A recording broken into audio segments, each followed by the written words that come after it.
Dios tuvo misericordia de nosotros y todo se origina en Dios, pero tú tomaste la decisión de venir a la clase. ¿Sí me explico? Entonces, en base a eso, Dios nos da cierta libertad y a eso lo diríamos libre albedrío.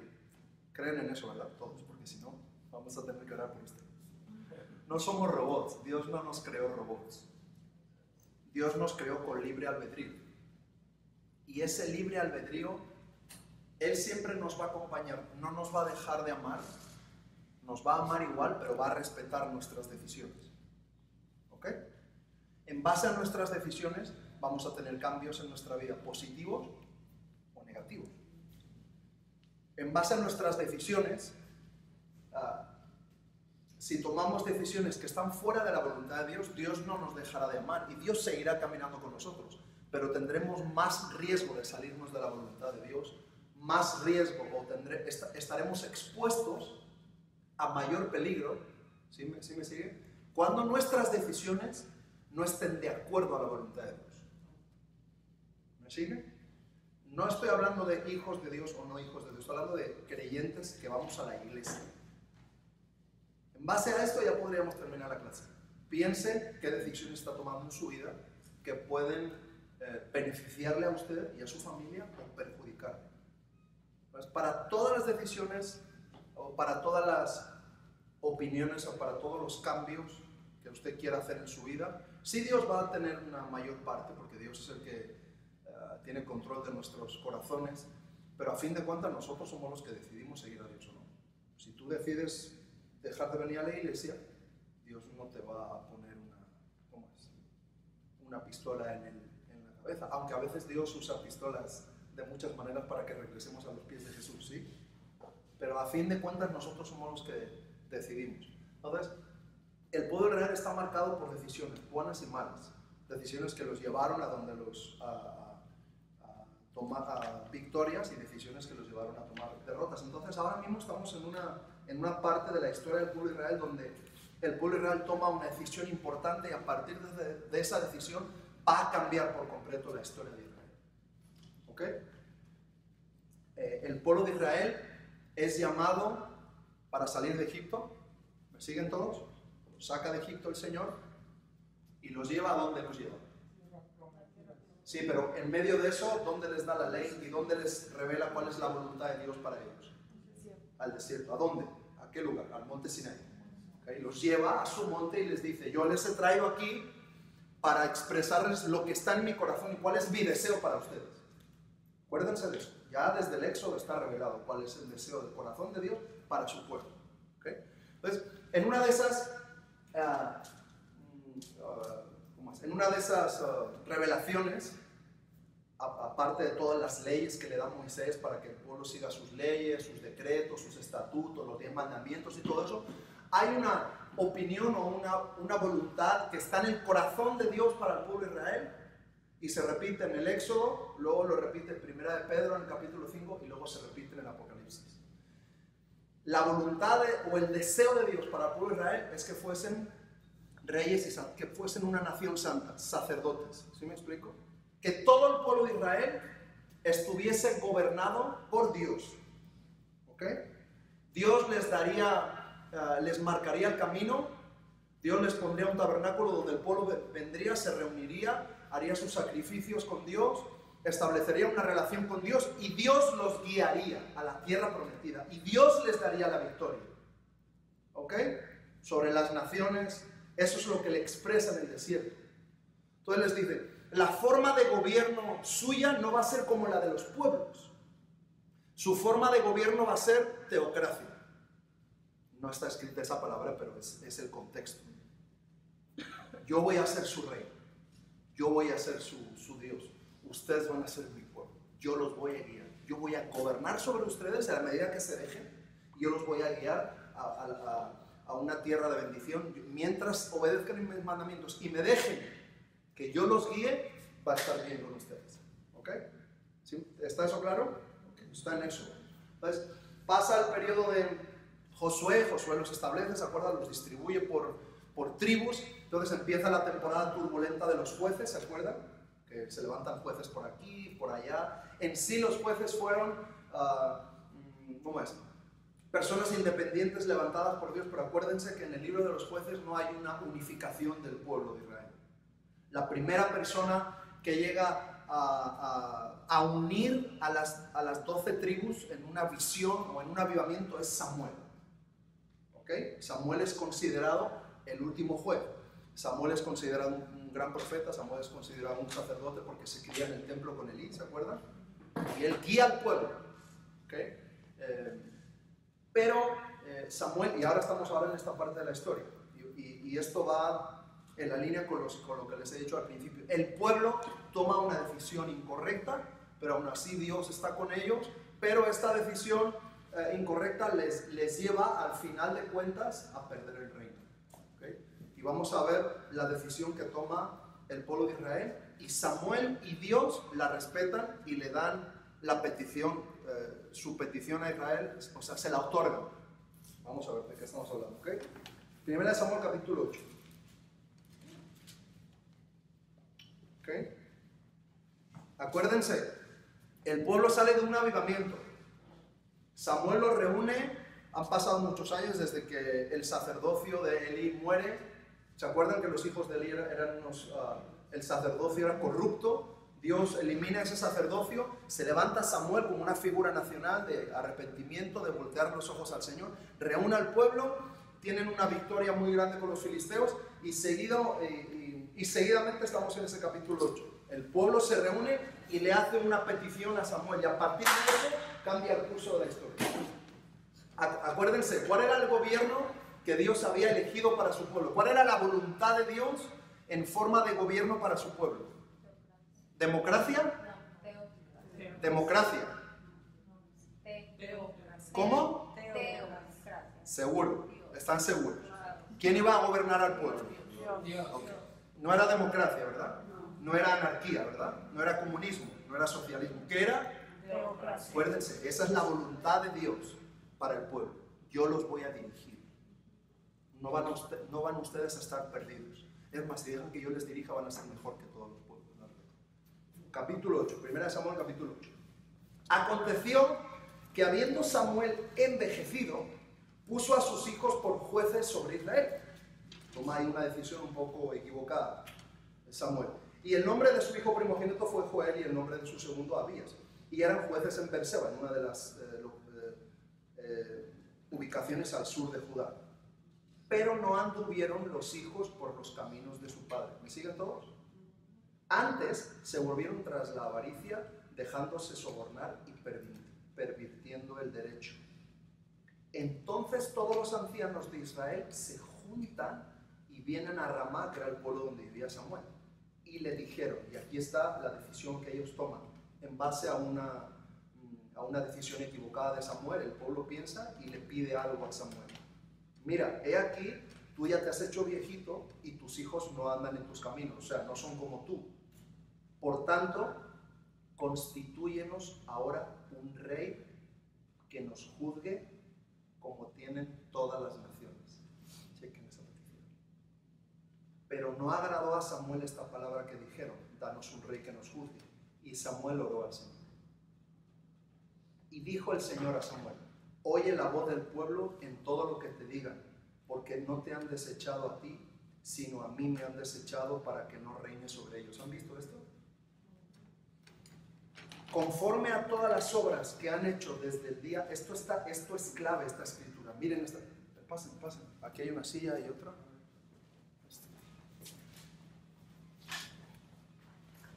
Conforme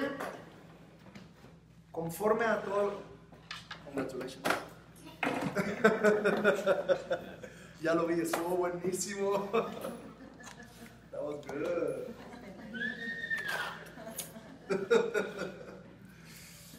Conforme a todas las obras, escuchen, esto es clave, escuchen, a partir de ahí cambia el ambiente en Israel otra vez. Como que van para arriba, como que están yendo por buen camino. Samuel los reúne, tienen un avivamiento. Dios está cuidando de ellos, Dios los libra de los filisteos. Un capítulo antes, Dios hace tronar relámpagos y truenos y los filisteos se alocan, y esa es la manera en que el pueblo de Israel le gana a los filisteos. ¿Se imaginan qué puede llegar a pasar cuando dejas que Dios sea rey sobre tu vida? Que no tienes ni que pelear, Que Dios envía truenos, abre la tierra, envía relámpagos, hace cualquier cosa, llueve granizo y espanta a tus adversarios. Esa era la manera que Dios quería gobernar a su pueblo. Pero el pueblo de Israel decide otra cosa. Conforme a, y sigue diciendo el Señor, conforme a todas las cosas, todas las obras que han hecho desde el día de hoy, que los saqué de Egipto hasta hoy, dejándome a mí y sirviendo a dioses ajenos, así hacen también contigo. ¿Están viendo el trend? ¿Cómo es? ¿El patrón? El mismo patrón. Dios le está diciendo a Samuel, escúchalos en todo lo que te digan, porque esto no es nuevo. Así han hecho desde que los saqué de Egipto. Qué fuerte. Oye, pero yo veo capítulos atrás donde parece que el pueblo se aviva, donde parece que el pueblo deja a los dioses, donde Samuel les dice, dejen a los dioses, quiten a los Baales y a la diosa Astarte de medio de ustedes y Dios va a escucharlos. Y como que quita a los dioses, pero el Señor, que conoce más allá de las acciones externas, le dice, así han hecho desde el principio. Siempre me han desechado y ahora también están haciendo contigo. O sea, qué fuerte. No quieren que reine sobre ellos. Está bien, le vamos a poner un rey. Así hacen contigo. Versículo 9. Ahora pues oye su voz, mas protesta solemnemente contra ellos y muéstrales cómo les tratará el rey que reinará sobre ellos. Y refirió Samuel todas las palabras de Jehová al pueblo que le había pedido rey. ¿Ok? Entonces, estamos en una fase, en un periodo que marca la historia de Israel por completo. ¿Iba a dejar Dios de estar con ellos? ¿Iba a dejar Dios de amarlos? Ok, pero le dice a Samuel, protesta contra ellos, diles que lo que están haciendo va en contra de lo que yo les dije hace años atrás. Yo voy a seguir estando con ellos, pero estas decisiones que están a punto de tomar van a llevarlos por malos caminos. Y claro, Dios les avisa y al final se cumple lo que Dios... No es porque se cumpla porque Dios lo había dicho, sino Dios les está avisando. Dios ya sabe lo que ellos van a hacer. Dios ya sabe todas las decisiones que vamos a hacer en nuestra vida, en nuestro futuro. Y nos advierte, no hagas esto porque si haces esto vas a acabar así. Ahora, nosotros, ¿qué hacemos nosotros? Nosotros tenemos la libertad de tomar la decisión. Accionar en favor a la voluntad de Dios o tomar nuestra propia opinión y hacer nuestra propia vida, quizás corriendo un poco al lado de la voluntad de Dios, pero no completamente la voluntad de Dios. ¿Sí? Entonces, le dice Dios a Samuel, escúchalos y pon rey. Entonces ahí vamos al primer punto y todo lo que hablamos durante 25 minutos fue solamente para abarcar el primero.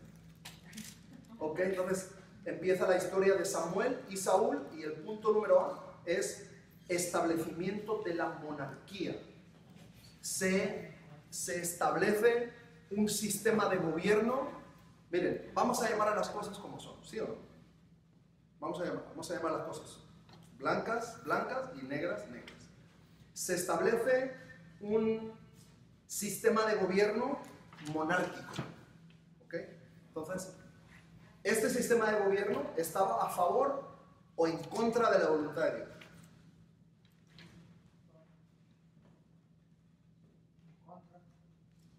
¿Por qué? ¿Cuál era el sistema de gobierno que Dios había elegido para el pueblo? Teocracia. ¿Qué significa un sistema teocrático? ¿Quién es el que gobierna? Okay. Entonces, ¿qué están eligiendo ellos? Un sistema monárquico. ¿Quién gobierna? Un monarca, un rey. Entonces, vean esto. Porque esta decisión que toman se sale completamente de la voluntad de Dios. Dios sigue estando con ellos. Dios levanta a David, ¿verdad? David fue un hombre conforme al corazón de Dios, pero vean la misericordia de Dios que en nuestras decisiones fuera de la voluntad de Dios, Dios sigue amándonos y Dios sigue usando esas decisiones para hablar a nuestra vida y para, en la medida de lo que puede, empujarnos a que no nos salgamos de la voluntad de Dios. ¿Sí me sigue? Pero Israel dice, danos un rey para que nosotros seamos como las demás naciones. Es que no son como las demás naciones, son un pueblo especial. Y hay tres factores aquí por qué le piden un rey a Samuel, ¿se acuerdan? Porque Samuel está viejo, ¿sí? Porque sus hijos no están haciendo lo mismo que Samuel y porque quieren ser como los demás. Entonces, las tres están equivocadas.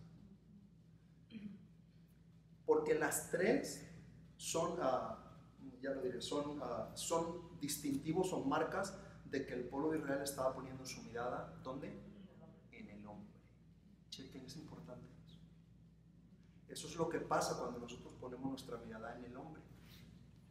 cuando nosotros vamos a poner nuestra mirada en el hombre, vamos a tomar decisiones equivocadas. Vamos a ver que el hombre envejece, vamos a ver que sus hijos ya no están haciendo lo que hacía el hombre y vamos a querer ser como los demás. Entonces es que no somos como los demás. Nosotros no somos como los demás. Nuestro sistema de gobierno es diferente al sistema del mundo.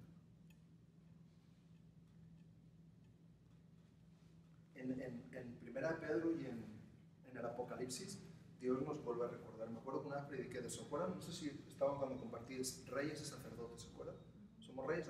Pero no es que seamos reyes para gobernar sobre un pueblo. Es que es un llamado real el que tenemos. Pero en sí somos un reinado de sacerdotes. No hay ni uno más que otro. Somos todos iguales. El que gobierna sobre nuestras vidas es Dios. Si Dios establece un sistema de gobierno eclesiástico, pastores, líderes, ancianos, y dice la Biblia que estemos sometidos, pero en ningún momento van a gobernar sobre nosotros. El que gobierna sobre nosotros es Dios. Y cuando nosotros nos dejamos gobernar por los hombres, es porque tenemos temor del hombre. Y vamos a ver, y vamos a poner nuestros ojos en el hombre, y en base a eso vamos a tomar malas decisiones. Es muy diferente, y esto está grabándose, es muy diferente a someterse a las autoridades. Yo me voy a someter al pastor Esteban. Cuando me diga, Enrique, esto que hiciste no estuvo bien. Pues a lo mejor poder estar o no de acuerdo, pero ok, tengo que escucharte, tengo que estar sometido a tu juicio y tengo que, en la medida de lo que el Espíritu Santo me marca, someterme a lo que me está diciendo. Si tú me estás diciendo que yo me suba a cantar y entre canción y canción no hable 3 minutos, yo no debo de hablar 3 minutos, aunque me guste y aunque sienta que el Espíritu me está dando palabra. ¿Sí me explico? Yo tengo que someterme. Es un ejemplo del que estoy hablando. Entonces es diferente a dejar que una persona gobierne sobre mi vida. Es la única persona que tiene el control total sobre nosotros y a la única persona, escuchen, a la cual nosotros debemos rendirle el control total de nuestra vida, porque Él lo dijo en el Éxodo y lo dijo en Primera de Pedro, que son sacerdocio real, y luego en Apocalipsis también le dice a Juan, he apartado un reino de sacerdotes. El único que debe gobernar completamente nuestra vida es Dios. Entonces, ¿cuál es el sistema de gobierno de acuerdo a la voluntad de Dios que debía seguir el pueblo de Israel? El sistema de gobierno, ¿cómo? Teocrático, pero el pueblo elige un sistema de gobierno monárquico y empiezan los problemas. Punto número 2. Saúl es elegido rey. Y les digo, vamos a pasar ahora rápido este capítulo de Saúl porque todos conocen la historia triste de Saúl. Saúl, el número, establecimiento de la monarquía. Israel pide rey. Israel pide rey. Esa es la primera, el primer punto. Y piden rey, miren, a ver si me explico. A ver, ¿cómo se los explico? ¿Cómo se los explico? ¿No? Es normal, o sea, están ante una nación filistea, ¿sí? El reino de los filisteos era un pueblo muy poderoso, ¿okay?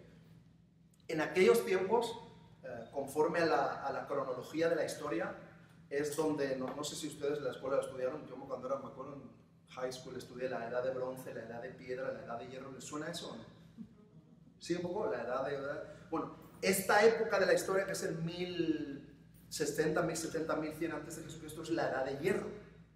Se empieza a trabajar con el hierro, la gente empieza a construir cosas con hierro. Entonces, la nación fuerte en el Medio Oriente que se hizo con este poder o pudo oprimir o pudo ser una amenaza a los pueblos de alrededor fueron los filisteos. Los filisteos manejaban muy bien el hierro,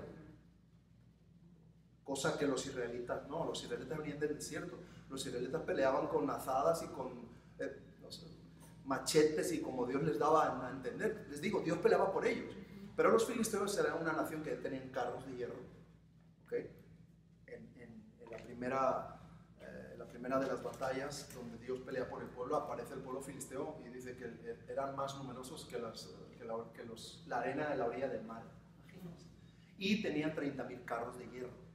Y los ejércitos de Israel no tenían ninguno. Y también los filisteos importaban caballos de Egipto, entonces el caballo también era un arma de guerra, el caballo. Y los israelitas, ¿saben cuántos caballos tenían? 0.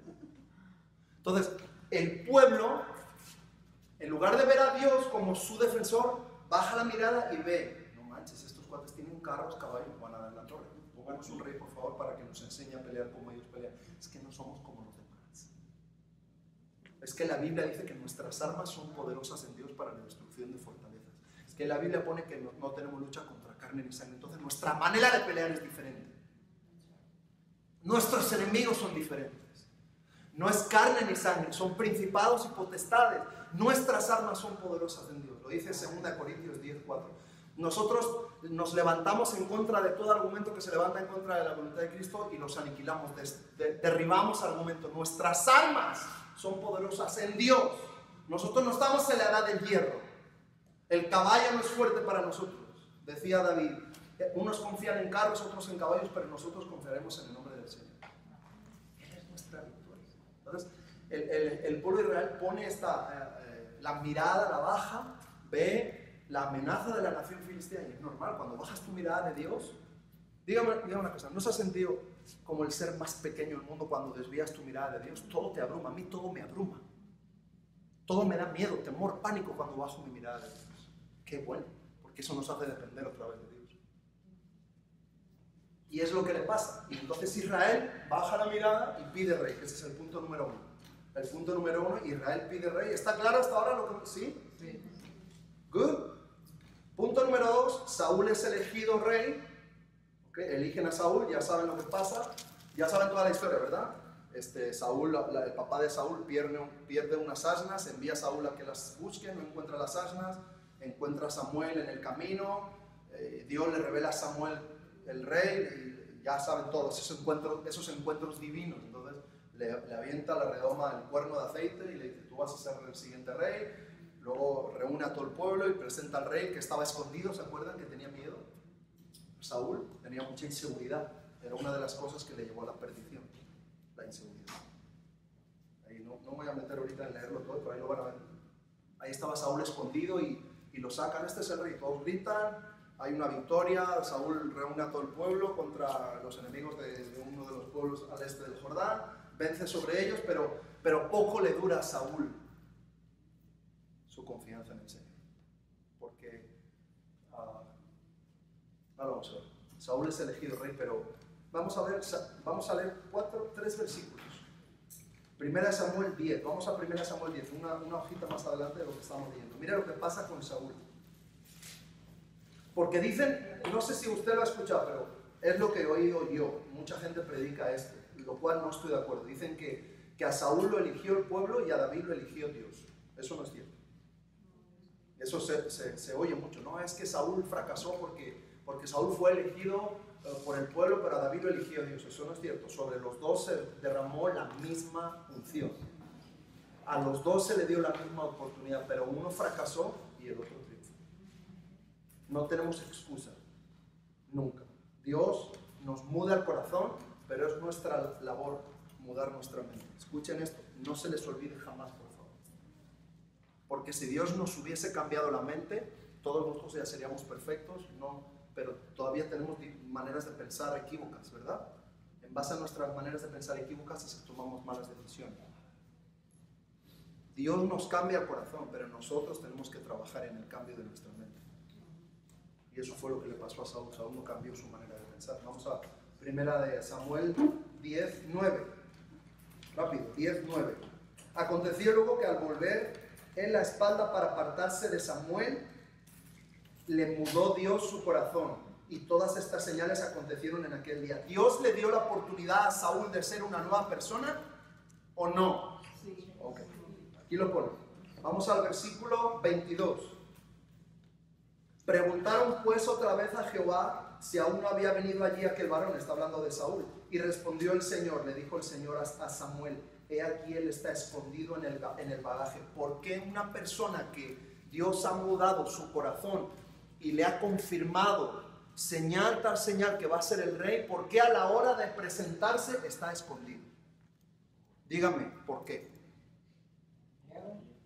Miedo, cobardía, inseguridad.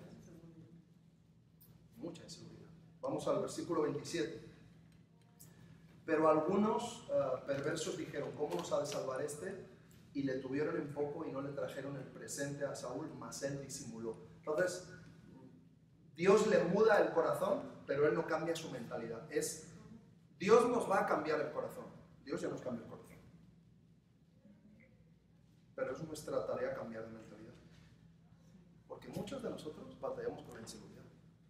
Muchos de nosotros batallamos con la intimidación.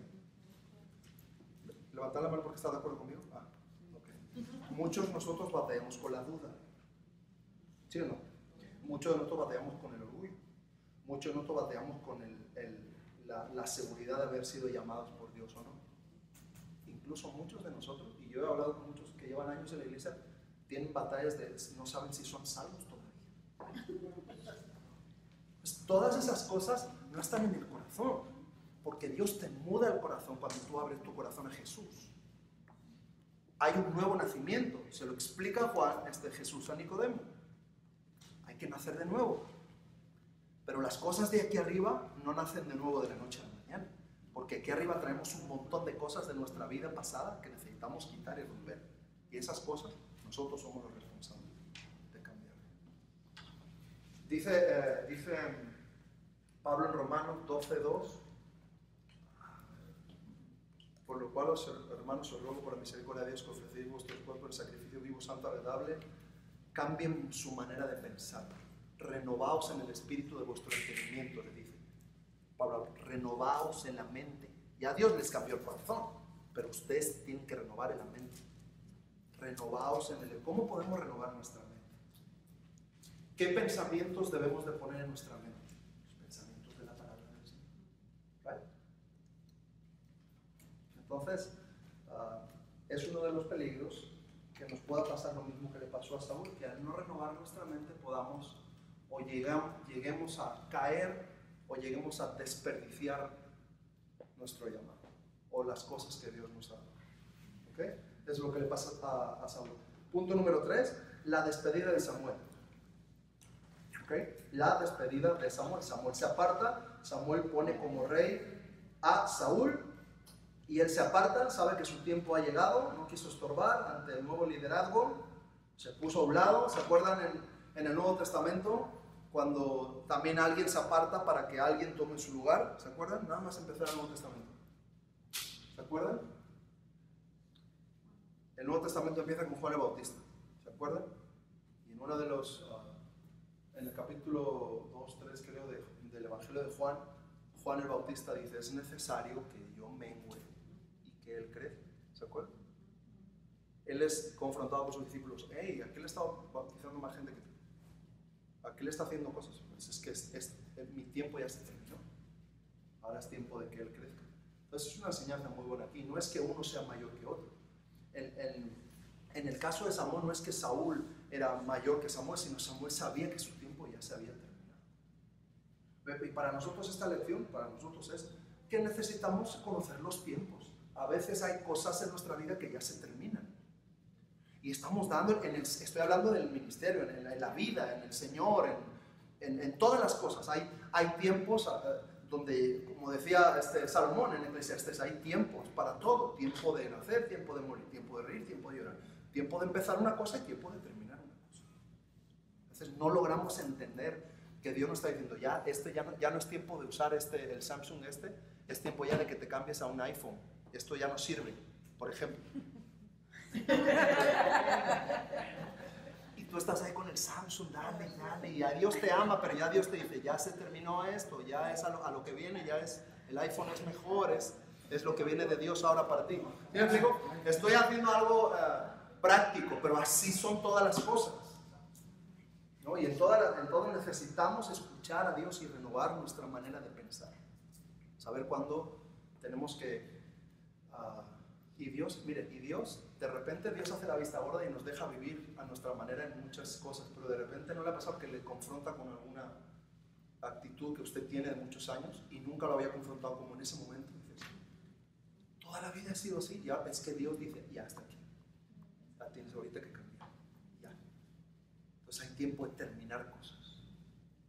Entonces Dios es tan bueno y tan infinito en su misericordia que, sabiendo lo que hacemos, sabiendo que tomamos muchas veces decisiones incorrectas, Dios sigue amándonos de tal manera que no nos deja solos y sigue caminando al lado de nosotros. Dios nunca dejó al pueblo de Israel, aunque eligió un rey. Aunque el pueblo de Israel dijo, ya no queremos que tú nos gobiernes, queremos que nos gobierne un hombre. Eso fue lo que le dijeron a Dios. Y Dios no dejó de amarnos. ¿Okay? La despedida de Samuel, comienzos del reinado de Saúl, rápidamente, guerra contra los filisteos, y Saúl empieza a tomar malas decisiones, ofrece un sacrificio ilegal y un voto necio. Póngale ahí ilegal.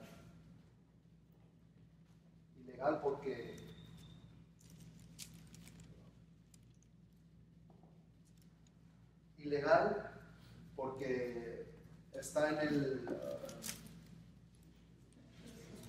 capítulo, está en el capítulo 13. Estamos siguiendo capítulo por capítulo, pero llega un momento cuando Saúl había reinado ya un par de años, que junta unas tropas y están ahí las tropas enfrente de los filisteos. Estoy parafraseando, ¿okay? Para no meterme en detalle. Y de repente no viene Samuel, ¿no se acuerdan? Y no llega, y sabía que una de las costumbres era ofrecer el sacrificio, porque aunque Samuel ya se había despedido, pero aún era el juez, era el sacerdote, era el mero de la nación. Entonces Saúl le dijo Samuel a Saúl, hey, espérame a que yo llegue a ofrecer el sacrificio, yo tengo que hacerlo, yo soy el que, esa es mi parte, esa no es la tuya. Entonces déjame que, y ya cuando órale, sale a pelear. Entonces Saúl está como que, ay, no llega. Y Saúl dice, pues ya le voy a dar yo el sacrificio. ¿Se acuerdan, no? Y luego, ¿qué creen que pasa? Nada más termina el sacrificio, ¿quién creen que aparece? Samuel. Le dice, ¿qué haces? Esa no es tu parte. Bueno, es que yo vi que el pueblo se iba y pues ya. No, así las cosas no funcionan. Cada uno tiene su parte y su asignación en el reino de Dios. Entonces toma una mala decisión, y ahí Samuel le dice, le advierte. ¿Se acuerdan que le advierte? Le dice, habría sido tu reino duradero, pero ahora no va a durar tu reino. Dios ha elegido de un hombre que va a hacer lo que él diga. Está fuerte eso. Miren, lo quita Dios de rey, lo quita en ese momento, vaya, fuera al desierto, lo quita, todavía es rey, todavía es el ungido, pero le avisa, le pega una disciplina. ¿Para qué? Para que agarre la onda. No seas necio. No hagas las cosas a tu manera, no tomes decisiones antes de endereza tu corazón. Porque la decisión que toma Saúl va de acuerdo a sus temores. Él ofrece el sacrificio santo y agradable al Señor porque tenía miedo, porque la gente se la estaba desertando. Entonces, ¿por qué toma esa mala decisión Saúl? Porque no había cambiado su mente. Era un hombre inseguro y tenía temor porque se me va a ir el pueblo y ¿cómo voy a vencer a los filisteos? Y voy a ofrecer el sacrificio rápido para que Dios me oiga. Así no funcionan las cosas, queridos. Entonces aquí está todo. Entonces sigue tomando malas decisiones. Punto número 2, otra vez Dios le pide una cosa más y lo pone otra vez a prueba. Guerra contra los amalecitas, ¿se acuerdan? Segunda desobediencia de Saúl, y esta sí fue la más grave. Segunda desobediencia, ya saben todos eso, ¿verdad? ¿Qué pasa ahí? Cuéntame rápido. ¿Qué sucede? ¿Cómo desobedece? ¿Cómo desobedece Saúl al Señor? ¿Cómo? Rápido. ¿Qué pasa ahí? Guerra contra los amalecitas. ¿Qué le pide Dios a través de la boca de Samuel? ¿Qué le pide a Saúl? ¿Y qué hace Saúl? Alguien, rápido, que me responda alguien. Rápido. ¿Qué le pide Dios a Saúl?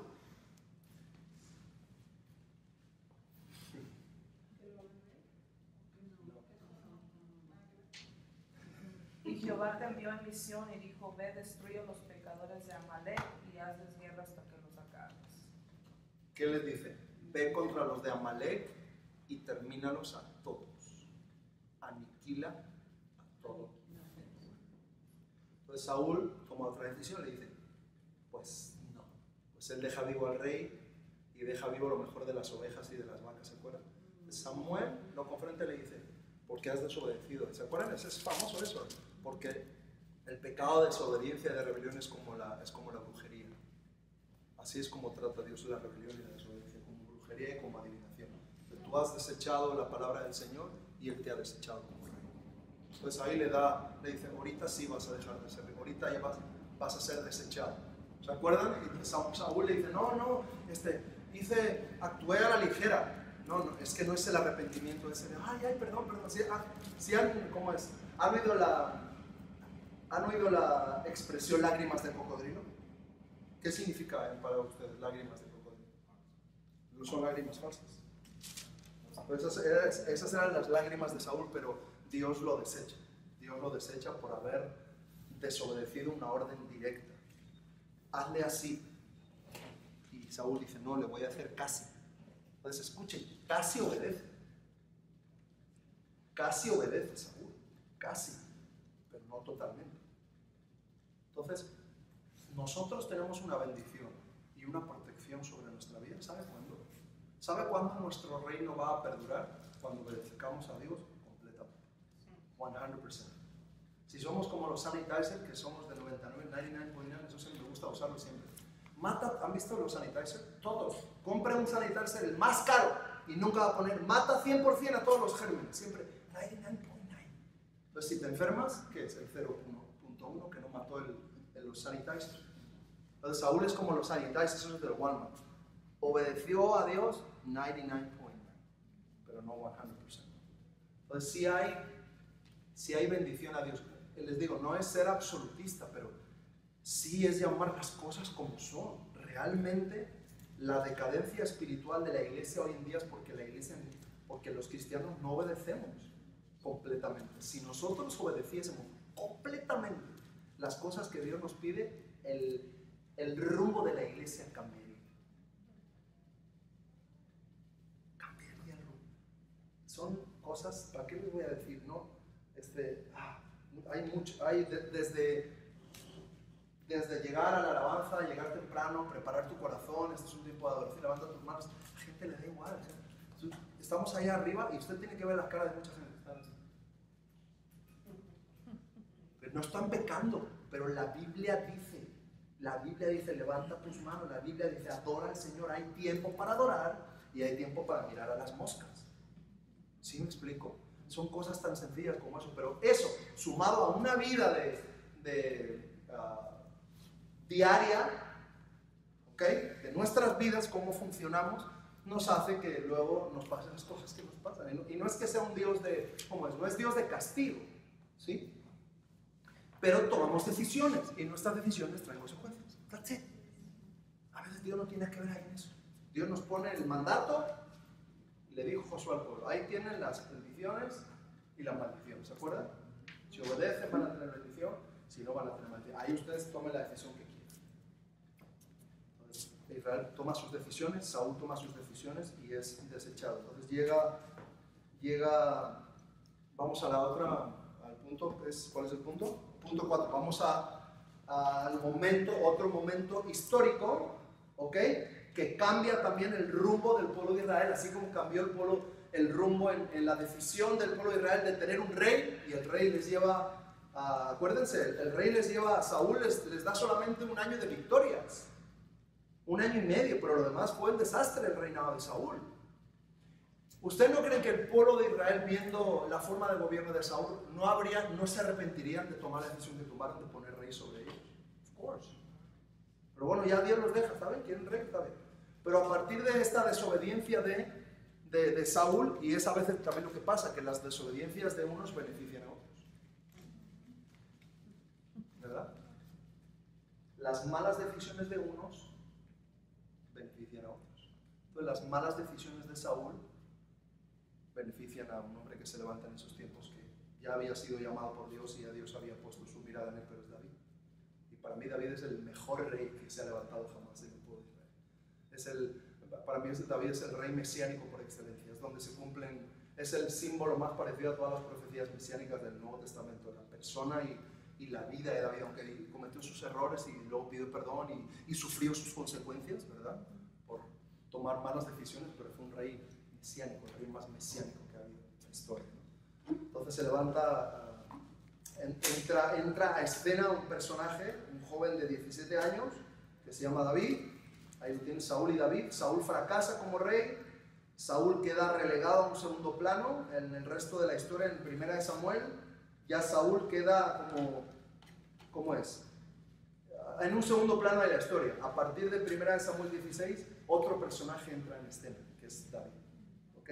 Entonces está la historia o la persecución interminable, porque de eso se trata en estos capítulos, hasta finalizar el primer libro de Samuel, es de la persecución entre Saúl y David. ¿Sí? ¿Sí han leído esto?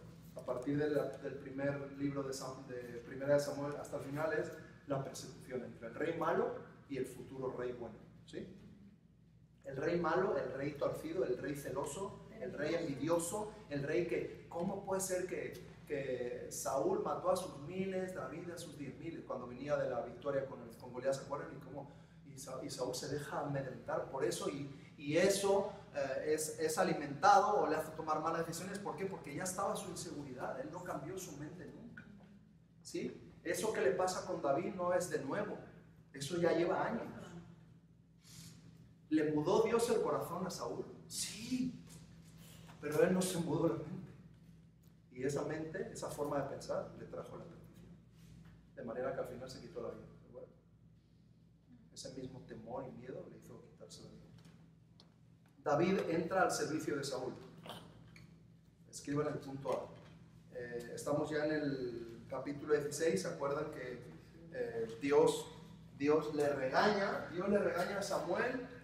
Miren, David es ungido por Samuel, póngale ahí, por favor. David es ungido por Samuel. El punto 2, David en la corte real. El punto 3, David mata a Goliat. Esos 3 puntos. Vamos a hablar un poco de esta historia. ¿Sí?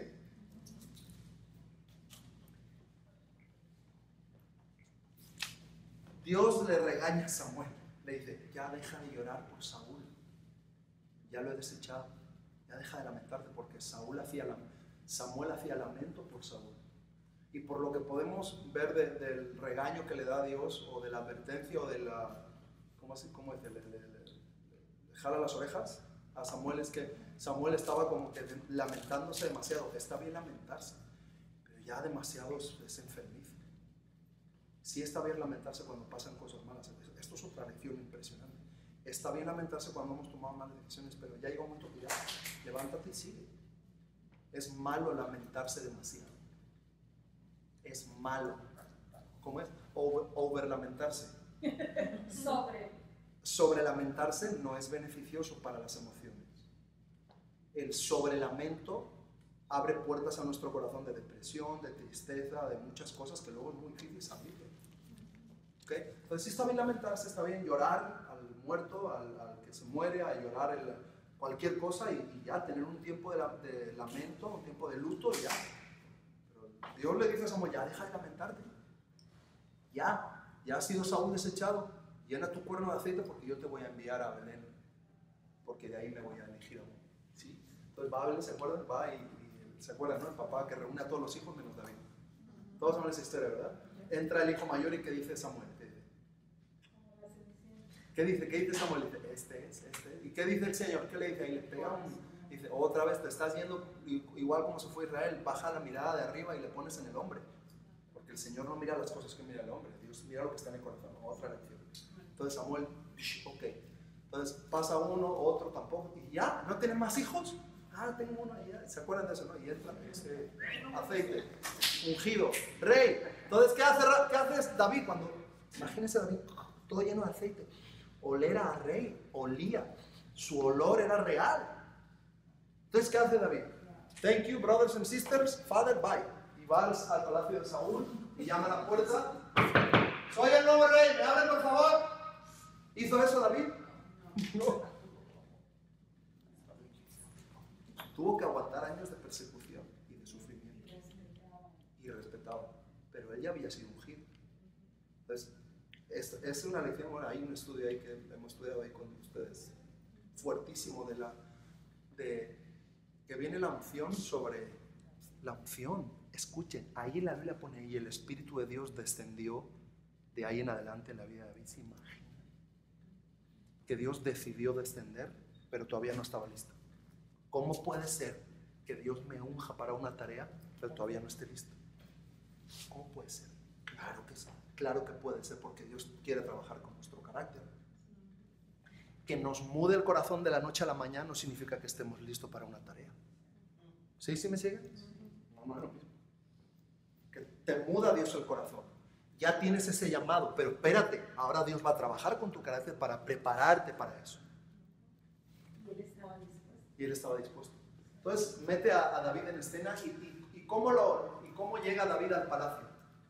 Como rey, llega como siervo. Lo llaman, porque se acuerdan que se le meten demonios a Saúl, ¿se acuerdan? Que se le metió un espíritu malo de parte del Señor y deliraba, etc. Entonces alguien dice, hay por ahí un jovencito que sabe tocar y es hombre valiente, prudente, es hermoso. Eso significa que tenía favor. Es un hombre prudente en sus palabras, sabio, es un hombre de guerra y Dios está con él. Mándalo llamar. Y ahí estaba David, con olor a aceite, tocando para Saúl. ¿Cuándo será mi tiempo? Así son los tiempos de Dios a veces. Entonces ahí es donde David empieza a experimentar por primera vez que la música que tocaba liberaba a la gente. Ahí tenemos el primer encuentro de liberación a través de la música. La música, la adoración a Dios a través de los instrumentos provoca liberación, provoca que los demonios no soporten eso. Yo he oído cientos de testimonios. Lo que contaba Oscar del endemoniado ese, a mí me tocó vivirlo muchas veces, y una de las veces donde más lo viví así, más fuerte, fue en Argentina, cuando fui en 95.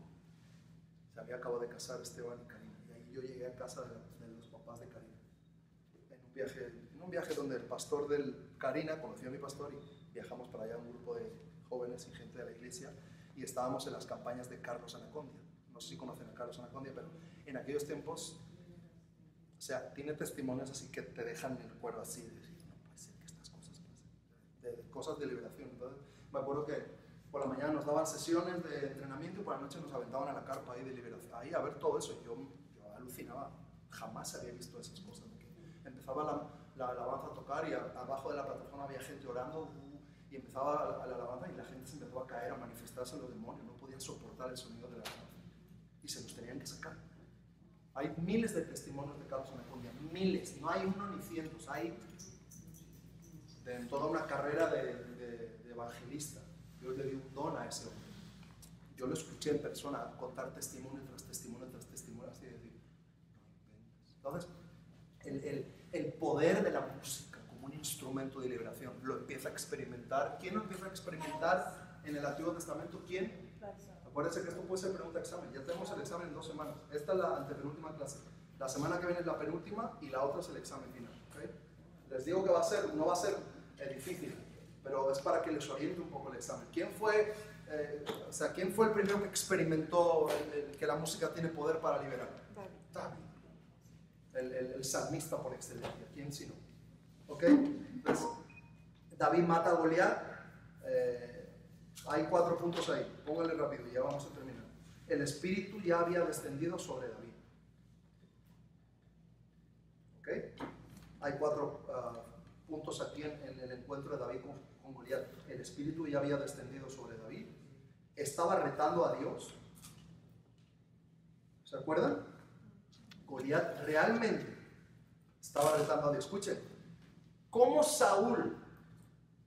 veían a Goliat, Saúl y el pueblo? Es una pregunta retórica, no me responden, yo les voy a decir, ¿cómo?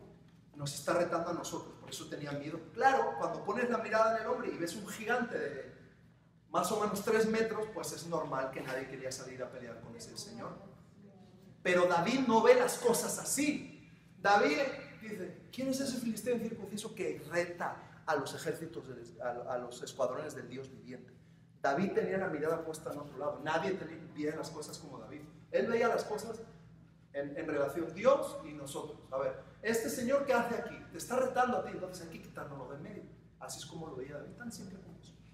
Entonces llega a Saúl y dice, ¿y quién es ese? No, pues tal. Y se acuerdan que lo pone con su armadura y le dice, no, esto no me sirve. Yo soy de piedrecitas. Esto es lo que a mí me sirve. Entonces cada uno tenemos nuestro don. Cada uno tenemos nuestra piedra. Diga conmigo piedra. No, la espada de Saúl no le servía a David. Tienes tu piedrecita. va al río, agarra piedras, sale ahí. ¿Y qué le dice a Goliat? Que tú que eres un no sé qué y vienes con palos. Y el otro no se deja amedrentar. David no baja nunca la mirada, no reta, no ve nunca a Goliat así. David siempre está mirando para arriba y le dice, tú estás viniendo a desafiar a los escuadrones del Dios viviente. Y por eso mismo te voy a cortar la cabeza. Entonces, ven la seguridad de David versus la inseguridad de Saúl. Estoy claro quién me llamó. Y todo lo que se ponga en medio va para fuera. Todo lo que estorbe entre mi llamado y Dios hay que eliminarlo. Estamos aprendiendo cosas hoy, ¿verdad? Estaba retando a Dios. Escogió armas que ya había probado. Escoja su piedrecita. Usted ya tiene un arma. ¿Quién escogió? ¿Quién salió? ¿Qué personaje antes de David? Mucho antes tiene la misma cuando, oye, ¿cómo le voy a hacer? ¿Qué tienes en tu mano? ¿Qué le dices? Moisés. Pero, y cuando vaya, ya, ¿qué traes? Un palo. Pues ahí, el palo, échalo. O sea, como que, no necesito nada más, no, yo estoy contigo. Usa lo que tienes. Las piedras, la vara. No es la piedra ni es la vara, es quién crees tú que está detrás de las piedras y detrás de la vara. Eso es lo que hace la diferencia. ¿Okay? Escogió armas que ya había probado y la última, pero David confió en Dios. No confió en la onda ni en la piedra, aunque era bueno para ello. Era bueno David para las piedras, era bueno para la onda, era bueno para